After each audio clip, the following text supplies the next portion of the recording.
Now at 5 o'clock, a Channel 2 Action News investigation into whether kids are safe at child care centers. The state is charged with inspecting them. Channel 2 investigative reporter Sophia Choi saw firsthand what that entails and learned why many centers stay open despite breaking the rules.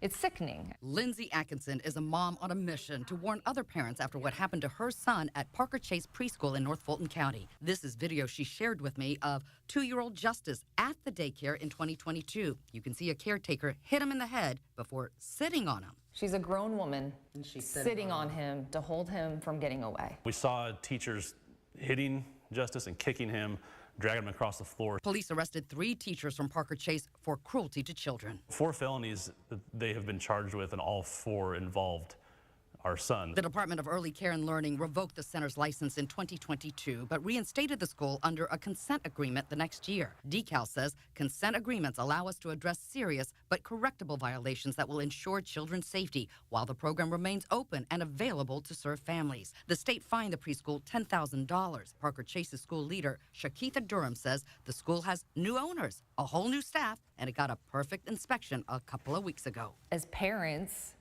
you entrust these people to take care of the most valuable thing you have. The state relies on inspections to catch and correct issues. As our guide, we went along for a mock inspection with more than 400 items on the checklist. This is one of 4,283 child care facilities in Georgia inspected by 66 inspectors twice a year for safety violations. One is a monitoring visit and one is a licensing study. And records show consultants do find a lot of violations during those unannounced visits. We learned through open records so far this fiscal year, the state revoked the license of 48 centers and fined 438 of them. But in many cases, records show the state counsels a center instead of punishing them. A lot of times child care programs are going to have the opportunity to fix their infractions as long as they are not too serious. Now, obviously we take things such as safe sleep, inappropriate discipline, lack of supervision very seriously. But we found a facility can remain in good standing even with a lack of supervision. We picked random child care centers and looked at their inspection reports. Creme de la Creme on Roswell Road remained in good standing despite several complaints of lack of supervision and other issues. On October 1st, 2024,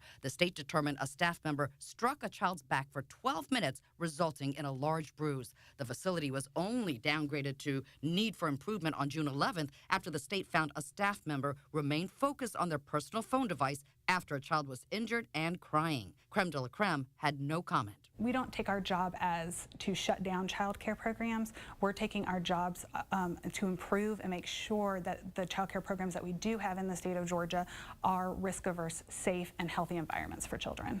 The state says they must also weigh the needs of the community, with working parents relying on child care centers like the Atkinsons, who still use a daycare for justice. The Atkinsons settled a civil suit with Parker Chase Preschool last fall, but say their son will never be the same despite ongoing therapy. This was harm that was so severe and so deep with our son. This is going to be years. You can look up the history of your child's daycare on DeKal's website, which is just full of information for parents, and we have a link for you at WSBTV.com.